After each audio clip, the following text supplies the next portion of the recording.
Okay, so this is the third boss fight in the Everbloom challenge mode. This might be one of the toughest boss fights in this area. She has three phases.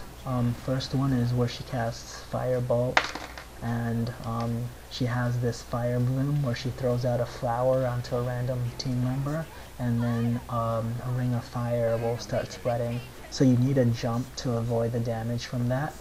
And then after that she'll cast a spell called Parasitic Growth, like right here.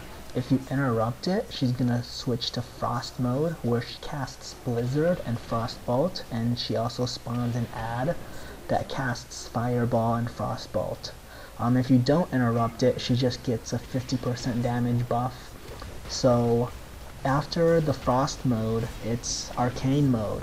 And in Arcane is probably where you're going to wipe, because the damage from Arcane Explosion is simply going to be too high, so you probably don't want to interrupt Parasitic Growth twice to get to that phase. So then what you need to do is you need to DPS the boss and basically just deal with the increased damage buffs that she get. Normally I think you'll be fine with 2 Parasitic Growths before you interrupt and switch to Frost. But in our fight here we had low DPS, so we actually let 3 Parasitic Growths go off. And then after that you just have to avoid the Blizzard in Frost mode and then just keep killing the boss.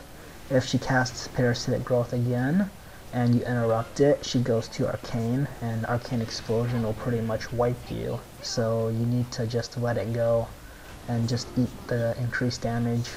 So here we're taking a lot of damage and she's almost dead, so we're just making the final push to try and burn her down before we wipe. DPS was kind of low because we had an LV Shaman, and it seems like that they're underpowered right now.